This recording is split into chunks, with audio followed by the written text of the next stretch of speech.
मौलाना आजाद की किताब कोट कर रहा हूं, इंडिया मीन्स फ्रीडम, जिसके उन्होंने आखिरी के 40 पेज कहते मेरी मौत के 30 साल बाद जारी किए जाए। उन्हें क्या पता होगा उनकी मौत के 30 साल बाद भी राजीव गांधी होंगे। उस पर उन्होंने सीधे सीधे लिखा, कांग्रेस कार्य समिति में कांग्रेस में नेहरू जी और पटेल जी को उन्होंने आरोप लगाया कि इन लोगों ने तैयार किया। चौथी बात कान खोल के सुनो, लियोनार्ड मोस्ले को 1960 में नेहरू जी ने इंटरव्यू में देते हुए कहा कि हम लोगों ने विभाजन इसलिए स्वीकार कर लिया क्योंकि हम थक गए थे, हमारा नेतृत्व तो बूढ़ा हो रहा था। अगर हम अखंड भारत के लिए संघर्ष करते तो जेल जाने की स्थिति आती, हम जेल नहीं जाना चाहते थे। लियोनार्ड मोस्ले को दिए गए अपने इंटरव्यू में 1960 में the last days of British Raj, page number 260 जाके देख लीजिएगा। यार ऐसे मत बोला करिए भाई, मैंने तो 1888 से 2025 बता दिया भाई।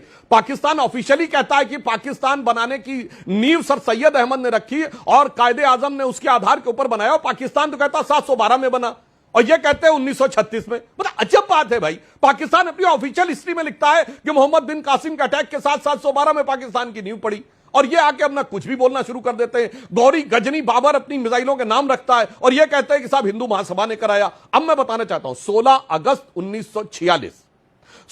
1946 जो डायरेक्ट एक्शन डे हुआ, उस समय बंगाल का चीफ मिनिस्टर कौन था जिसके साए हुकूमत में कत्लेआम हुआ? शाहिद हुसैन सोहरावर्दी।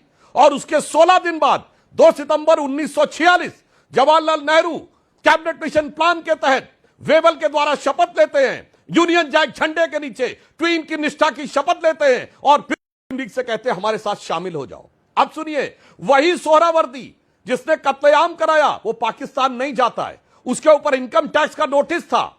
तो नेहरू क्या करते हैं, ये भारत सरकार को इन्होंने तत्कालीन वित्त मंत्री को लिख के भेजा कि इनके खिलाफ कार्रवाई करने से गलत मैसेज जाएगा इनकम टैक्स के नोटिस से, और ये भारत में ही रहेगा। और वो 2 साल में अपने सारे इनकम टैक्स के केसेस सेटल करके भाग गया और 5 साल बाद पाकिस्तान का प्रधानमंत्री बना। और वही सोहरावर्दी जिसके साथ जाकर नोआखली में महात्मा गांधी मिले। इसलिए मेरे भाई फिर दर्शकों से कहता हूं, एक एक फैक्ट वेरीफाई करिएगा।